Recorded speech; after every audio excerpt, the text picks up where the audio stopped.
오늘 우리에게 주시는 하나님의 말씀은 사도행전 9장 1절에서 9절까지입니다. 사도행전 9장 1절에서 9절까지.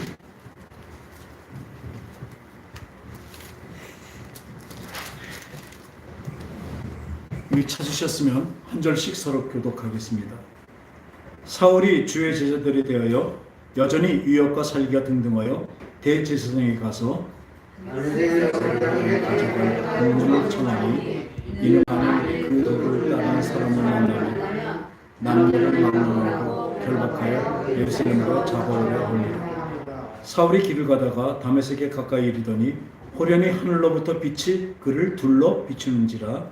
엎드려져 들으매 소리가 있어 이르시되 사울아 사울아 네가 어찌하여 나를 박해하느냐 하시거늘 대답하여 주여 누구시이까? 이르시되 나는 네가 박해하는 예수라. 너는 일어나 시내로 들어가라. 네가 행할 것을 너에게 이를 때가 있느니라 하시니 같이 가던 사람들은 소리만 듣고 아무도 보지 못하여 말을 못하고 서 있더라. 사울이 땅에서 일어나 눈을 떴으나 아무것도 보지 못하고 사람의 손에 이끌려 다메섹에 들어가서 다갔죠. 사흘 동안 보지 못하고 먹지도 마시지도 아니하니라. 아멘. 오늘 먼저 사도행전 7장 57절에서 58절을 보면요, 이 스데반 집사가 예수 그리스도를 그 유대인들의 관원, 바리새인들, 대제사장들 그 그룹에다 전하고 죽게 되었습니다. 순교했죠. 순교했을 때 57장에 그 스데반의 설교를 듣고 어떻게 했어요? 그들이 큰 소리를 지르며 귀를 막고 일제히 그에게 달려들어 성 밖에는 내치고 돌로 칠세 증인들이 옷을 벗어 사울이라 하는 청년의 발 앞에 드니라. 이 스데반 집사를 죽일 때 그 사울이라는 청년의 앞에다 다 옷들을 맡겼어요. 그게 뭐예요? 옷을 맡아놓고 지휘하는 사람을 얘기합니다. 이 사울이라는 사람은 바로 이 스데반을 죽이게 거기에서 지휘하고 있던 청년이죠. 성 밖으로 돌을 내칠새 증인들이 옷을 벗어 사울이라는 청년의 발 앞에 드니라.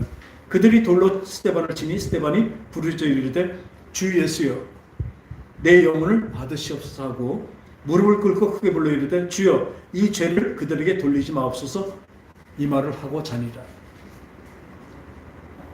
사울은 그가 죽임을 당함을 마땅히 여기더라 이렇게 얘기하고 있습니다.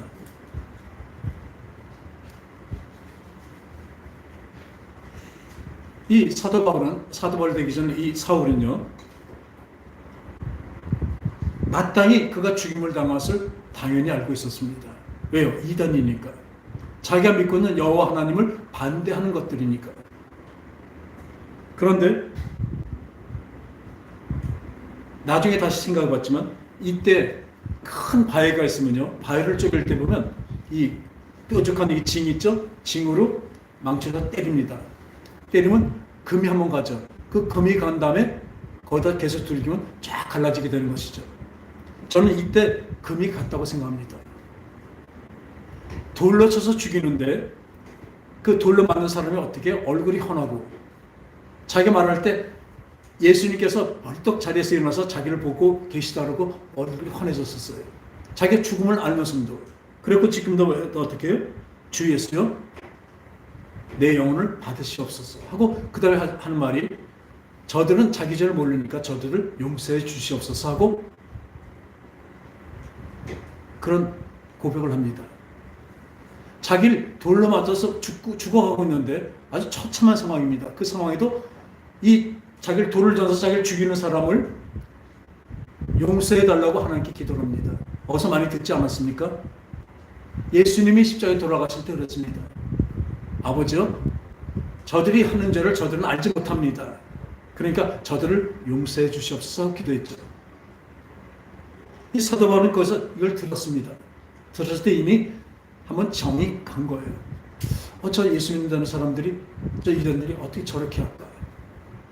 돌로 맞아 죽는 그 처참한 상황에서, 그 비참한 상황에서 어떻게 이런 용서해달라는 그런 놀라운 메시지를 얘기할까? 근데 그 다음에 8절 1절에 보면 이렇게 있습니다. 사울은 그가 죽임을 당함을 막강히 여겼더라. 그래서 그날의 예루살렘에 있는 교회에 큰 박해가 있어. 이 스데반이 죽으면서 완전히 그 이단들을 척결하게 되었죠. 사도 외에는 다 유대와 사마리아 모든 땅으로 흩어지니라. 먼저도 말씀드린 대로 어떻게 있어요? 그 예루살렘에서 유대와 사마리아 모든 땅으로 흩어진다. 성령이 임하시면 너희가 권능을 받고 예루살렘과 온 유대와 사마리아 땅까지 내 증인이 된다. 흩어진 교회가 되어버렸습니다. 스데반의 죽은 순교는 그냥 죽어서 잘못된 것이 아니라 그 죽음을 통해서 어떻게 해요? 모였던 교회가, 그 예루살렘 교회가 흩어진 교회가 됩니다. 얼려 먼저 유대와 그 다음에 사마리아와 땅끝까지서 다 우리까지 오게 되는 것입니다. 할렐루야. 그래서 사울이 그다음에 보니까 교회를 진멸할 때 각 집에 들어가 남녀를 잡아다가 다 옥에 넘기고 다 죽입니다. 아무튼 대단한 사람이었습니다. 사울이라는 사람은. 종교적으로도 청년 지도자예요. 그래서 9장 1절에서 2절 보면요. 아까 우리 본문에 보면 사울이 주의 제자들에게 여전히 위협과 설교가 등등하여 대제사장한테 가서요. 그 예수 믿는 이단들이 지금 다메섹에 많이 모였다니까 거기 가서 회당에 가는 공문을 주십시오. 지금으로 하면 체포영장 같은 걸 달는 겁니다. 그걸 주시면 그걸 갖고 와서 그들을 다 진멸하겠습니다. 그리고 다 잡아서 예루살렘에 다 데려와서 다 처형을 하겠다는 것입니다. 그런데요, 이 기독교 역사에서 많은 큰 사건들이 있었지만 아주 신학에선 제일 큰 사건입니다. 예수님이 십자가 돌아가신 것 다음으로 가장 큰 사건이 전 이거라고 봅니다. 사울의 회심. 아까 이미 그 하나님 예수님 저들을 용서해 주십시오 하는 거기에 벌써 이미 한번 지금 가서 도대체 이게 무엇인가? 그 예수라는 사람이 도대체 무엇이길 저 사람들은 죽어만 가면서까지 용서를 구할까? 그러고 가고 있었죠. 길을 가다가 다메섹 가까이 이르되 호련히 하늘로부터 빛이 그를 둘러 비추는지라. 땅에 엎드려져 들으면 소리가 있어 이르되, 그러니까 땅에 엎드려져 이 표현을 보게 되면 말에서 굴러떨어졌던 표현입니다. 하늘에서 강한 빛이 있어갖고 그 닫고 가던 말에서 열심히 다메섹으로 가던 그 도상에서 떨어지게 됩니다. 근데 그때 소리가 있어서 하늘에서 우렁찬 소리가 있어서 이렇게 말씀하십니다. 사울아 사울아 네가 어찌하여 나를 박해하느냐 하시거늘 대답하되 주여 누시옵니까? 하나님 당신 누구십니까? 그때 이렇게 말씀하십니다. 나는 네가 박해하는 예수라. 따라합시다. 나는 네가 박해하는 예수라. 나는 내가 박해하는 예수라. 지금 이 사울은요 누굴 박해합니까? 예수 믿는다는 사람들을 잡아 죽이고도 잡아 쳐놓고 있습니다. 그 진짜 예수 믿는 사람을 박해하고 있습니다. 그런데 여기서 뭐라고 말씀하세요? 나는 네가 박해하는 예수라고 말씀하십니다. 그러니까 우리가 고난을 받고 우리가 핍박을 받는 것은 예수님은 어떻게 해요? 자기를 핍박한다고 생각하십니다. 대단한 거 아니십니까?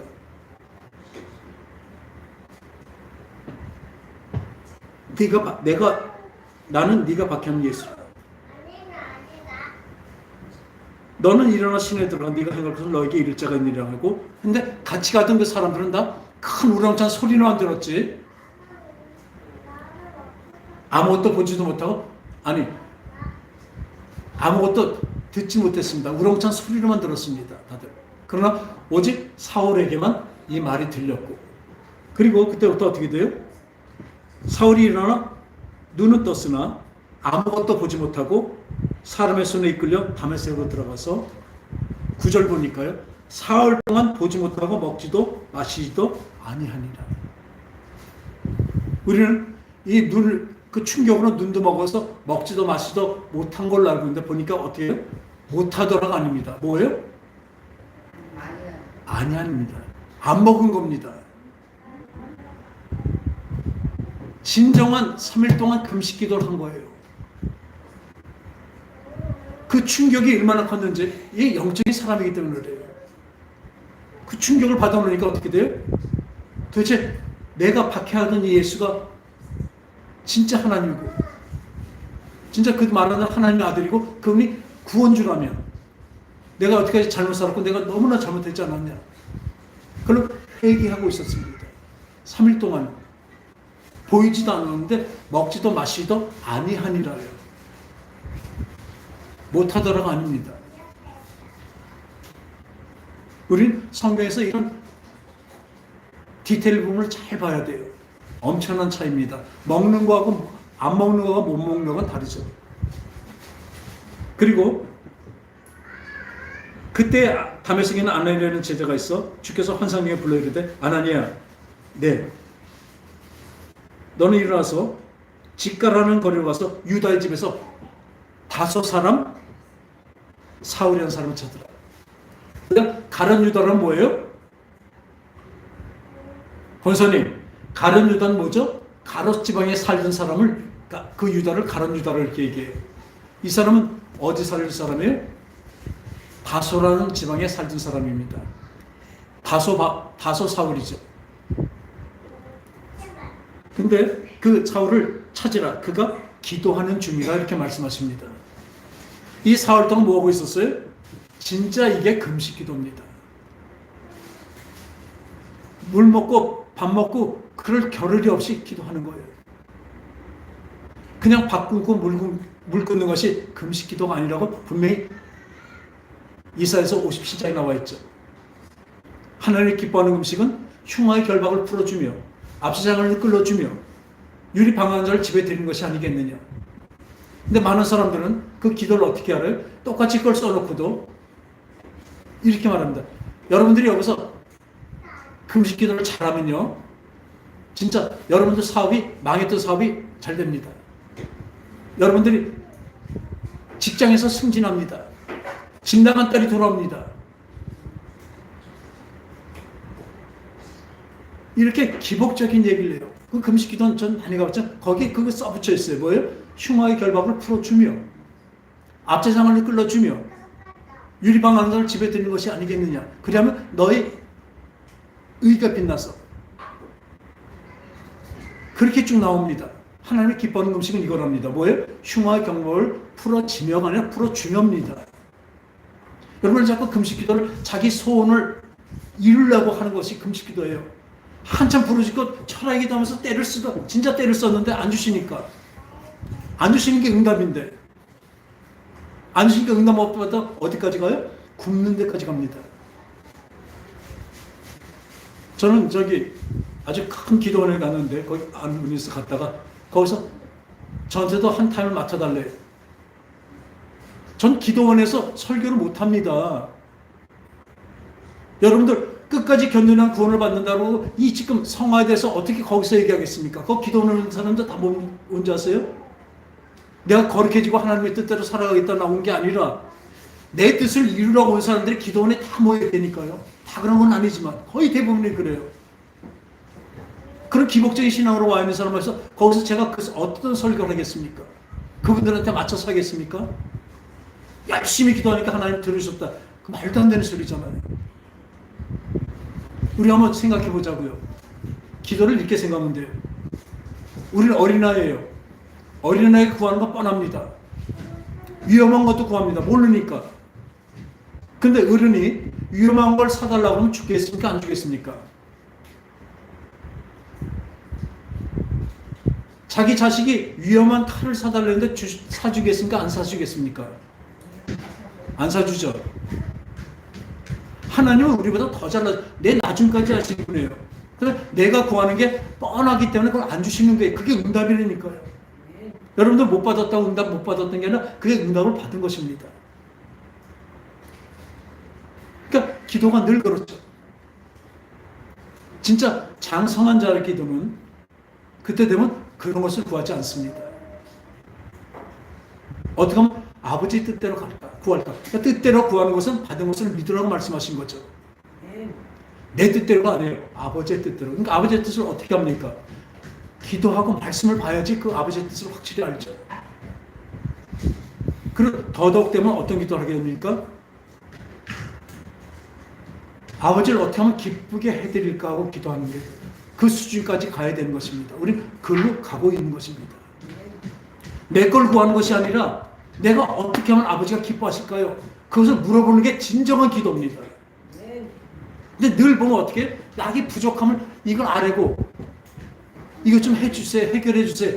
늘 어린애 같은 기도를 늘 하고 있기 때문에 그것은 받을 수가 없는 거죠. 유치한 기도를 하고 있는데 그 유치한 초콜릿이나 그런 걸 사려면 줘요. 그러니까 그걸 받아갖고 또 좋다고 간증하고 다니죠. 근데 아주 잘못된 걸 달라고 그러면 주겠습니까? 안 주겠습니까? 안 주겠죠. 그러니까 그 금식 기도를 아주 때를 쓰는 그 기도로 생각을 하는 거예요.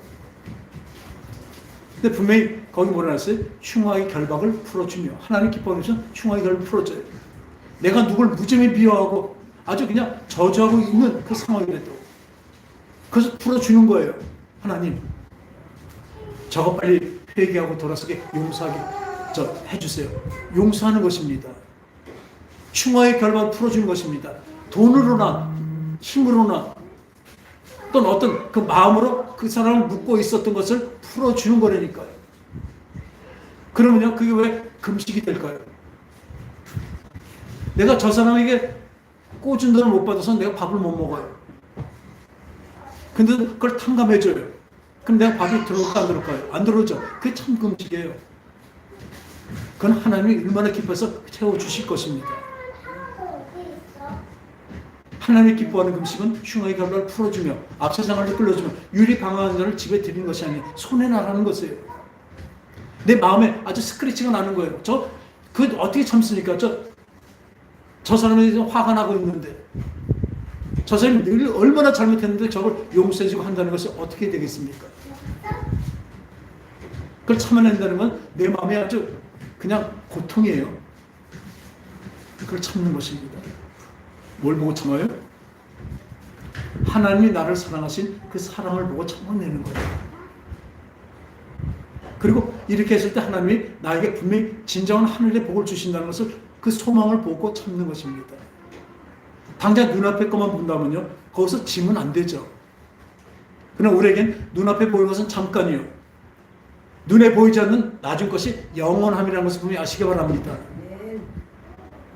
장차 나타날 영광과 좋게 비교할 수가 없다고. 지금 현재 나의 그 상황에서 내가 움켜잡아야 되고 하는 것은 장차 나타날 하고는 상대가 안 되는. 지금 이게 현실로 보이고 이게 진짜 뭘로 보여요? 실상으로 보이죠. 근데 믿음은 바라는 것의 실상이요 보지 못하는 증거라고 하고 있습니다. 여러분 믿음이 실상입니다. 지금 이웃세계, 영의 세계가 실상입니다. 지금 눈앞에 보는 거 잡히고 실상 같죠? 이거 허상이에요. 잠깐이면 없어질 허상입니다. 이것을 아는 사람은 영에 속한 사람입니다. 그러니까 오늘 여기서 기도하는 중이라고 말씀하셨는데 그리고 아나니아 사람이 들어와서 자기 안서에 다시 보게 하는 것을 보았느니라고 하나님이 말씀해 주세요. 그러니까 아나니아가 뭐라 그래요? 주여 이 사람에 대해서 내가 여러 사람에 들었은즉 그가 예루살렘에서 주의 성도들에게 적지 않은 해를 끼쳤다는데 예수 믿는다는 사람을 죽이고 다닌 사람인데 지금 여기서도 주의 이름을 부르는 모든 사람을 결박할 권한을 대제사장에게 가서 받아갖고 지금 오는 중이었었어요. 다메섹에. 그런데 주께서 이르시되 가라. 이 사람은 따라합시다. 내 이름을 이방인과 임금들과 이스라엘 자손들에게 전하기 위하여 택한 나의 그릇이라. 할렐루야. 물론 이 사람이 순종 안 했다면 딴 사람이 또 있었겠지만 이 사도 바울을 통해서 우리까지 복음이 들어왔다는 걸 분명히 아시기 바랍니다. 그리고 여기서 보면 이방인들과 임금들과 다시 이스라엘 자손들이라고 되어 있습니다. 이 사람은 이방인들에게 된 사도예요. 근데 그 다음에 보면 임금들이라고 되어 있습니다. 참 이게 중요해요. 우리가 전도하다 보면 가난하고 힘들고 그런 사람들에게는 이 전도하기가 참 좋아요. 근데 돈도 많고 명예가 있고 높은 사람에게는 가서 전도하기가 얼마나 힘든지 모릅니다. 아니, 우리가 꺼리낍니다. 그러나 왜 사도 바울에게 이렇게 했을까요? 사도 바울은 우선 여러 나라 말에 능통합니다. 왜 그리스도일까요? 능통해요. 그리고 부유한 집안, 또 명예 있는 집안에 살았고 또 그런 청년 지도자예요. 지금 요즘에 보면 포브스에 청년 지도자들 100인 이렇게 나오는데 거기에 상위에 올라와 있는 사람이에요. 또 종교적으로도 율법적으로도 그 바리새인이에요. 그러니까 뭐 하나 부족함이 없습니다. 이 사람은 임금 앞에 나중에 황제 앞에까지 가잖아요. 로마 황제 앞에까지 갑니다. 거기서 당당히 복음을 전하려면요. 전에 어떤 그 선교사님이 얘기하는데 자기가 거기서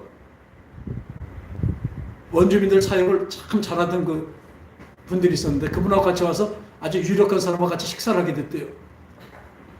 그러니까 어느 데서도 죽음 앞에서도 그냥 굴하지 않던 그 사람들이 그 휘황한 그 궁전 같은 그 집에서 아주 사내짐에 그런 귀한 거 놓고 그런 만찬이 벌어져서 같이 앉아 있으니까 그 앞에서 기가 죽어서 말을 못 하더래요.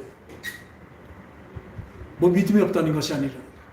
그러니까 지금 사도 바울을 하나님은 정확한 그릇으로 쓰시려고 하신 것입니다. 어쩌면 이 사람이 그 금수저 집안에서 태어나서 그렇게 자라난 것까지도 하나님이 어떻게 하셨어요? 만들어 가신 거예요.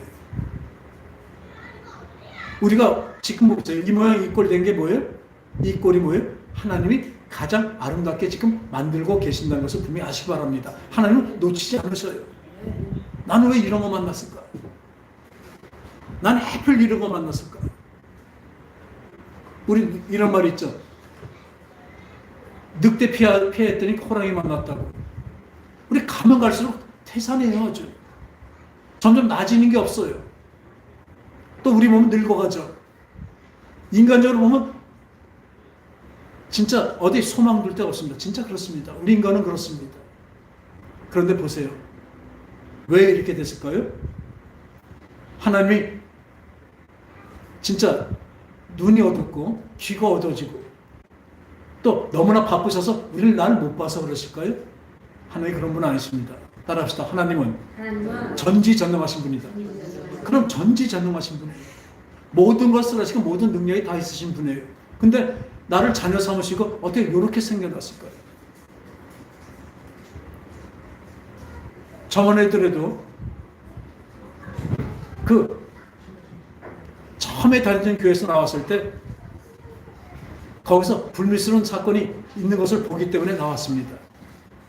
그런데 다른 교회에 나와서 잘 다니고 있었는데 하나님 그걸 다시 가려요. 싫었습니다. 거길 왜 가요? 3개월 동안을 계속 체험하신 거예요. 가라. 아, 저 거기 안 돼요. 거기 가기 싫어요. 지금 거기가 어떤지 아시잖아요. 가. 거기 죽어. 거기서 다 가. 진짜 근 3개월을 그러시더라고요. 어떤 데 운전하는데 운전도 못했어요. 그냥 불쌍한 보면서 눈물이 나게 하는데 알았어요. 집에 들어와서 우리 식구들 다 모아놓고 우리 저 먼저 교회 그 갈까? 주님이 가시려는데 가라 그러시는데 다들 반대. 왜 거길 가요? 지금 얼마나 좋은데 지금 교회가. 그래도 하나님 뜻이니까 가시겠죠. 근데도요. 참 저는 복 받은 거예요. 하나님께 복도 받았지만 여태까지 예수 믿을 때 우리 가족들, 우리 형제들 반대한 사람 하나도 없었습니다. 그리고 이 교회로 가져올 때 다 따라왔습니다. 우리 가족들, 우리 자식들, 우리 형제들 제가 이쪽 교회로 가자면 다 왔어요. 또 그 다음에 여기가 가게 됐으니까 가보자면 다 왔어요. 지금 여기까지 왔습니다. 얼마나 감사한지 몰라요. 그런데 거기 갔을 때 너에게 여기다 맡기겠다는 거예요. 그 영혼들 너무나 불쌍하니까 너에게 맡기겠대요. 너 알지 않냐? 네, 압니다. 지금 다 죽어가게 있는 거 알지 않냐? 네, 압니다. 갔는데 맡기냐고는 맡기셨어야 되잖아요. 거기서 3년 만에 있는데 다시 나오게 됐어요. 그리고 그 교회가 그 1년 후에 문을 닫는데요. 뭐가 잘못돼서 문 닫는데요. 그리고 지금 이 자리에 그 남은 분들이 모여갖고 교회를 개척했대요. 다시. 그래서 그때 그걸 듣고 아, 나를 이제 불러내나 보다. 왜? 하나님이 이렇게 말씀하셨으니까. 누구보다도 이분들의 심정이나 이분들의 마음이나 그걸 제일 잘 알거든요, 제가. 그리고 어떻게 고쳐야 할 방법까지도 주님께 받았으니까. 그런데 딴 어떤 목사님 오셔갖고 진짜 제가 생각해도 또 한 분인데 그분이 오셔서 여기서 3년 반을 있었어요. 그리고 그분이 그만두셨대요. 그리고 아, 이제 나를 부르시나 보다. 이제 가야지. 어떤 면에서 주님 부르니까 가야지 그랬는데 또 단 어떤 아는 목사님이 그때 오셔갖고 또 3년 반 하셨어요. 그래서 다 잊어버렸어요, 이제. 아, 그렇구나. 근데 그때 이 목사님이 그만두시면서 저한테 연락이 온 거예요. 이 교회를 맡아달라고. 다 없어진 다음에 이제 저를 부른 거겠죠. 근데 그때 들었어요. 아, 근데 와서 보니까요. 제가 쓴 기타도 줄이 끊어졌지만 이 화장실에 있었고, 이 컴퓨터 이런 건 다 돼 있어요. 못 쓰고 있었지만 다 있었어요, 보니까. 그거 와갖고 정비만 정하니까 제 손에 있는 기타도 있고, 그리고 예배를 바로 드릴 수가 있었습니다. 지금도 충만하게 드리고 있습니다. 하나님의 약속을 하나님이 주신 건데, 물론 제가 부족한 모자란 것도 많죠. 그건 당연합니다. 그런데 왜 더 부흥을 안 할까? 못할까? 근데 지금 보니까 못한 것도 있지만 안 한 겁니다. 지금 이게 현재 이게 하나님이 우리한테 나한테 가장 맞은 것을 주신 것입니다. 할렐루야. 전 그렇게 알고 있습니다. 숫자가 늘어나는 것, 교회가 커지는 것, 그것만이 잘 되는 것이 아닙니다. 어느 자리에서도 진짜 절실히 하나님을 간절히 섬기고 있느냐, 그것이 가장 중요한 것입니다. 여러분들 조금만 여유 있으면요 기도 안 합니다. 지금 이 시대가 어느 사람이 그냥 사회학자가 저번에 TV 잠깐 보다 보니까 사회학자가 기독교, 유럽의 기독교가 무너지는 것에 대해서 설명하는데 그 설명들을 보니까 그래요. 젊은 세대들이 인터넷의 발달로 이걸로 해서 뭘 하느냐면 정보들이 많아지니까 이 기독교의 안에 있는 정보들, 기독교 안에 있는 이 진리들을 멀리하게 돼요. 어떻게 보면 이 성경은요 세상과 반대되는 게 거의 대부분입니다. 그러니까 전에는 세상에서 힘들면 일로 왔습니다. 아시겠습니까? 세상에서 힘드니까 일로 들어왔어요. 근데 지금은 세상이 힘들지 않으니까 이 힘든 대로 들어올 리가 없죠. 지금도 오늘 보면 이방인을 나의 택한 나의 그릇이라고 말씀하십니다. 그리고 그 다음에 16절에 이렇게 말씀하십니다. 그가 내 이름을 위하여 얼마나 고난을 받아야 할 것을 내가 그에게 보이리라 하시니, 내 이름을 위하여 고난을 받는다. 사도 바울은 바로 진짜 아까 말씀대로 부귀와 명예와 그 종교적인 것과 다 갖추고 있던 사람인데 이때 회심함으로 변해서 어떻게 됐어요? 완전히 망가져 버렸습니다. 세상 그 지위와 모든 것은 다 없어졌습니다. 도리어 반대로 어떻게 했어요? 아주 그 40명, 80명이 어떻게 40일 동안 금식하면서까지 이 바울, 사도 바울, 이 사울을 죽이겠다고 작정하고 따라다녀요. 끝까지 따라다녀요. 죽이려고. 그 물매를 맞고 나중에 어떻게 순교까지 하는 데까지 가게 됩니다. 어떻게 인생으로 보면 어떻게 됐어요? 아주 망가진 겁니다. 인생으로 보면 파탄 나버린 겁니다. 근데 이 예수 이름을 위해서 이 고난이 뭡니까? 고난 뒤에 영광이 있다는 것입니다. 근데 우리도 자꾸 이 고난하니까 이 사도 바울 같은, 이 사울 같은 사람만 고난 있고 주기철 목사님 같은 만 고난 있는 줄 알아요. 우리랑 똑같습니다. 엘리야 얘기할 때도 그렇죠. 엘리야도 우리와 성전이 같은 사람인데 그가 하늘에 비니까 비도 멈췄다가 또 하늘에 비니까 비가 오는 그런 역사였다. 성전이 같은 사람이라는 것입니다. 뭐가 달라요? 하나님이 택하시고 믿음이 다른 것입니다. 우리도 똑같은 믿음을 수여하시기 바랍니다. 왜? 우리가 이 사도 바울과 똑같은 믿음을 수여할 수 있는지 아세요? 우리는 지식이나 뭐나 다 다르는데 왜 똑같이 할 수 있는지 아세요? 성령으로 됐기 때문이에요. 사도 바울도 다음에 보면요, 이 보이라 하시니 아나니아 그 제자가 그 집에 들어가서 그에게 안서요. 이 사울을 안서요. 이르되 형제 사울아, 주 곧 네가 오던 길에서 나타났던 예수께서 나를 보내요 너로 다시 보게 하시고 그다음 성령으로 충만하게 하신다 하시니. 할렐루야. 즉시 사울의 눈에서 비늘 같은 것이 벗어져 다시 보게 된지라 일어나 세례를 받고 음식을 먹으며 강건해지더라. 이 3일 동안 금식 기도가요 무슨 일을 벌였어요?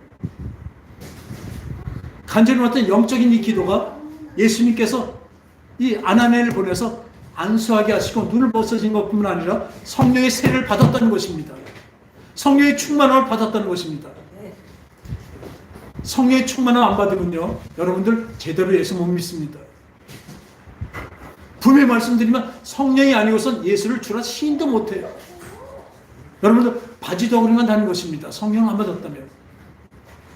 목사님도 많아요. 그래서 미국에서 가장 큰 목회자에 대한 욕이 뭔지 아세요? 야, 너 성령 받지 말고 목회해라. 근데 지금 성령 안 받고 목회하는 자가 얼마나 많은지 몰라요. 지 지식과 지 생각으로 목회합니다. 그게 잘 통합니다. 왜요? 인간들이 오니까. 성령으로 감동된 사람들이 아니라, 성령에 이끌려 온 사람이 아니라 인간적으로 지식이나 있거나 많은 그런 것을 갖고 온 사람들이니까 거기에 잘 통한다니까요. 그게 교회입니까? 하나님도 안 계신 교회가 얼마나 많은지 몰라요. 시작부터 잘못됐어요. 성령이 안 계셔서 그래요. 우리 교회는 성령이 충만하시기 바랍니다. 늘 기도합니다. 여러분 성령이 충만하셔야지 이걸 분별할 수가 있어요. 그러니까 그냥 큰 경우 좋은 줄 알고 거기 다니면서 프라이드까지 느껴요. 성령이 안 계시게 성령이 계시다 커진다고요? 아닙니다. 성령이 계시면 성령이 충만하면요 어쩌면 손해보는 교회가 돼요. 그래서 오죽하면 우리가 그 교회가 어떻게 해야 돼요? 세상에 빛과 소금이 되라고 하죠. 빛이라고 레이저 광선같이 막 비춰갖고 누굴 쏘고 막 항암시키는 그런 레이저를 얘기하는 게 아니에요. 이 빛이 뭐예요?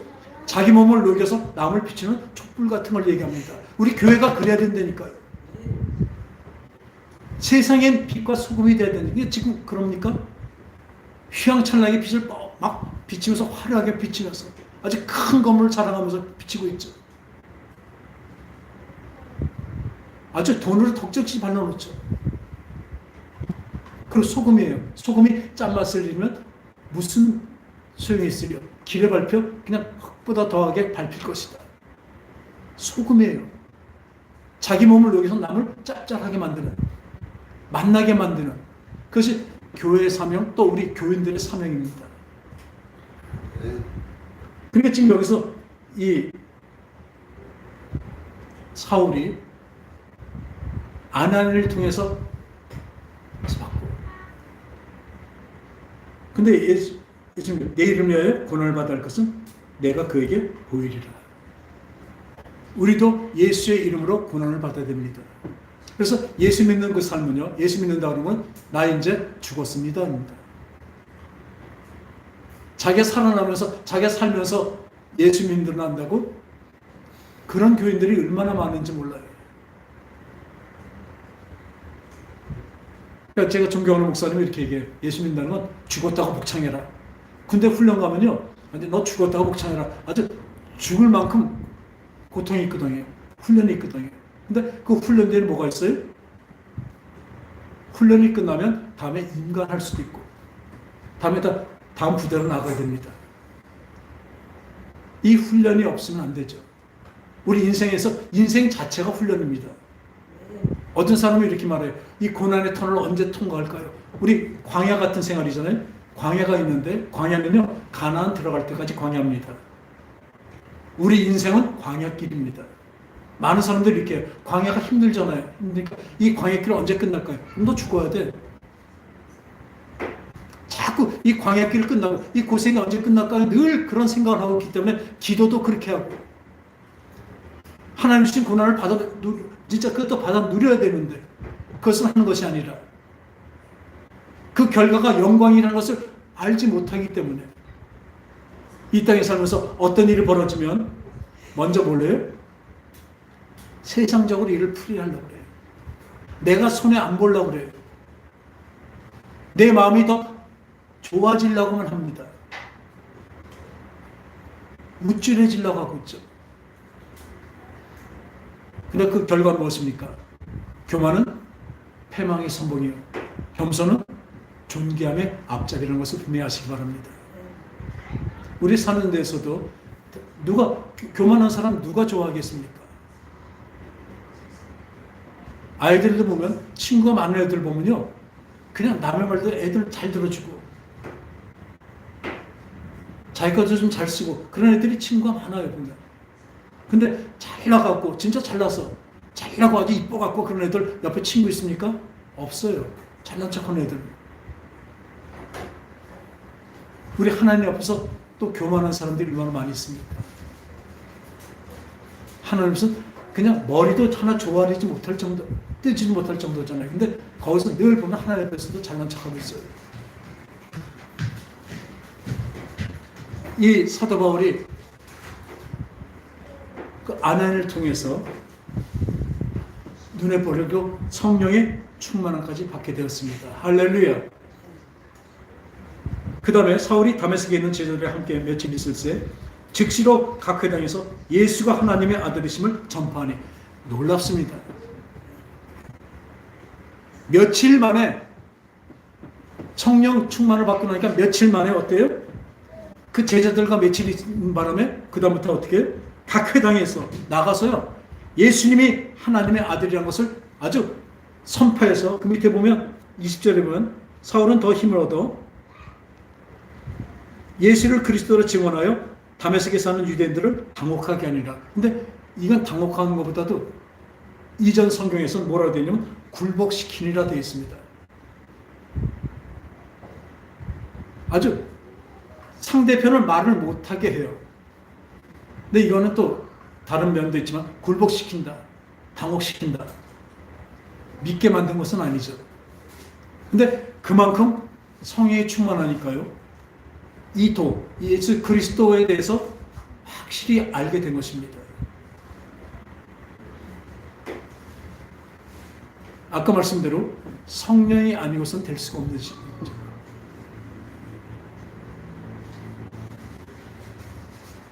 제 간증을 들어서 참 죄송하지만 저는 딴 거 말을 내세울 게 하나도 없습니다. 진짜로 어느 목사보다 못한 건 제가 알고 있어요. 그런데 하나만큼은 주님을 믿는다는 그게 느려졌다, 줄었다, 작았다 그런 건 있었겠지만 저는 한 번도 시선을 돌린 적이 없었어요. 왜 그런지 아세요? 전 예수 믿는 처음에 3주 나가고 난 그 다음날 기도의 첫날에 성령을 받았거든요. 하늘문이 열면서 그 성령을 받으라는 4번의 목소리를 들으면서 성령이 내 속에 임해서 그때도 방언이 터지면서 성령을 받았거든요. 제 실력이 아니에요. 지금 이 자리에 서서 설교하는 것도 제 실력이 아니라니까요. 전 올라올 때 기도하고 옵니다. 성령님 말씀해 주세요. 제가 얘기한다면 제 거가 같으면 잘못 얘기할 수도 있고 인간적인 얘기할 수가 있습니다. 근데 이 영적인 얘기에서 조무줄 땀으로 떨어지지 않게 해주세요. 또 듣는 분들도 영적으로 들어서 언제나 분별할 수 있는 우리 교인들이 되게 해주세요. 진짜 성도들이 되게 해주세요. 이 기도를 하고 올라옵니다. 이 사도 바울은 그 많았던 그 전의 지식들은 지금 예수 믿으면서 어떻게 돼요? 완전히 깡그리 없어져 버렸어요. 그러니까 나중에 고백합니다. 내가 가져있는 이 세상에 가졌던 지식이나 가졌던 물질이나 모든 것을 나는 배설물로 여긴대요. 그 있으면 안 되는 똥 같은 거래요. 도리어 하나님 아는 그 지식이 내게 풍성하길 늘 바랍니다. 여러분 그래서 말씀 보세요. 설교만 들어갖고 되겠습니까? 말씀 보세요. 하나님 아는 지식, 또 하나님에 대한 지식을 많이 알아야죠. 하나님의 지식을 알아야죠. 점점 알아갈 때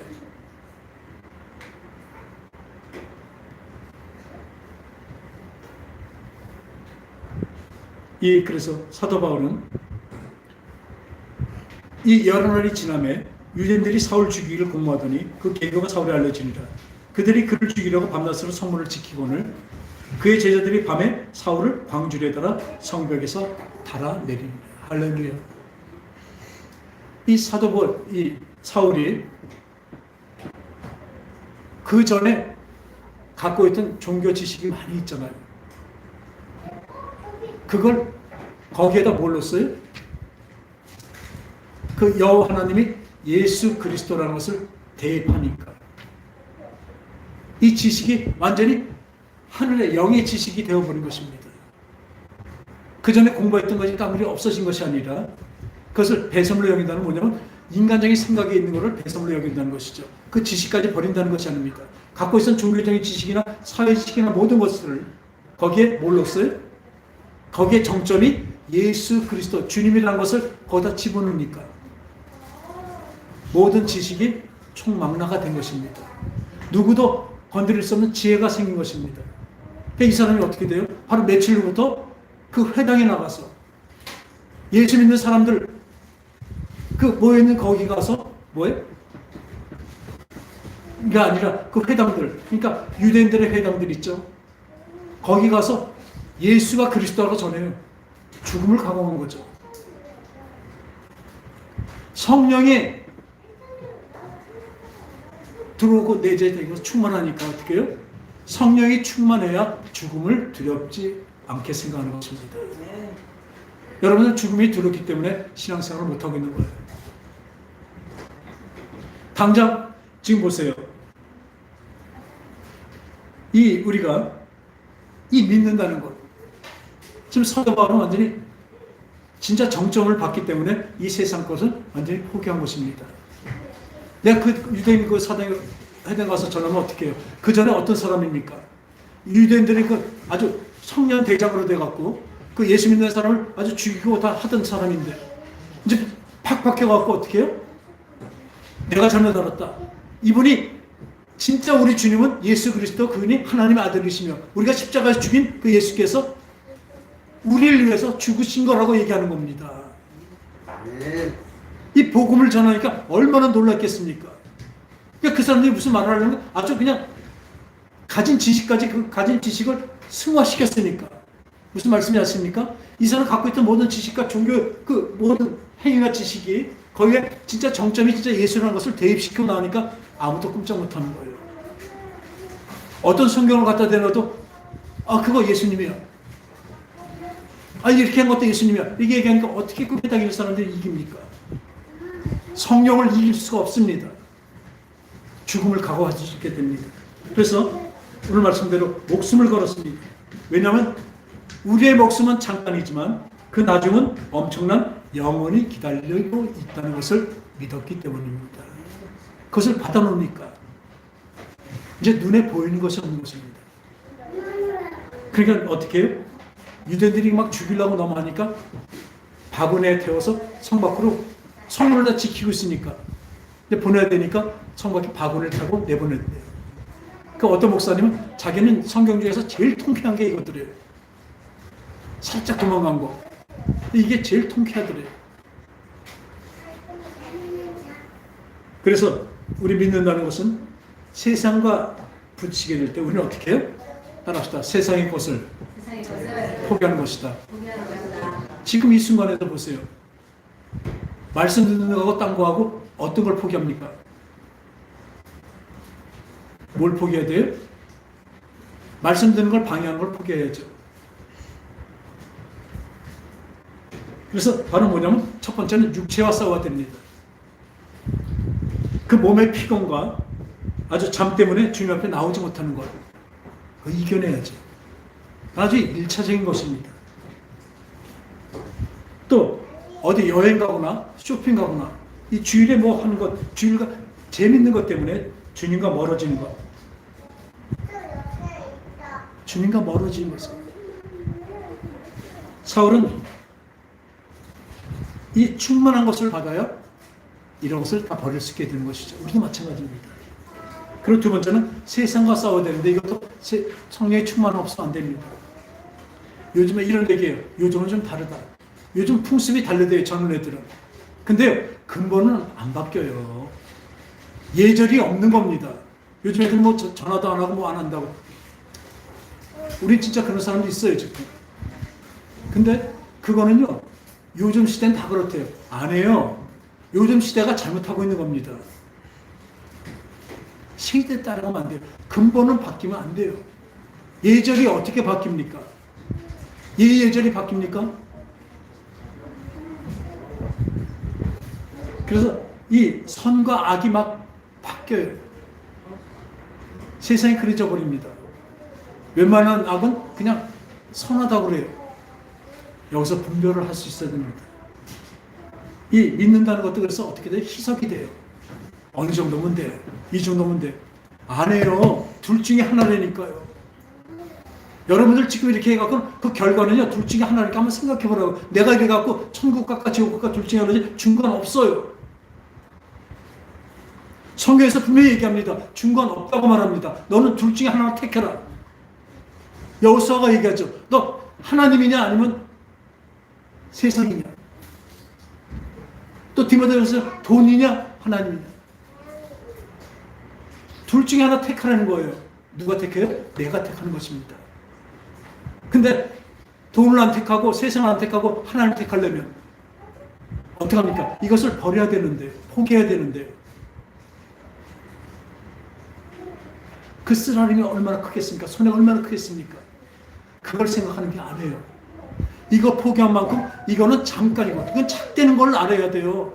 세상에 포기하는 건 내가 작은 거예요. 아주 이걸 포기하고 큰 것을 잡는다니까요. 소탕 대신하지 마시고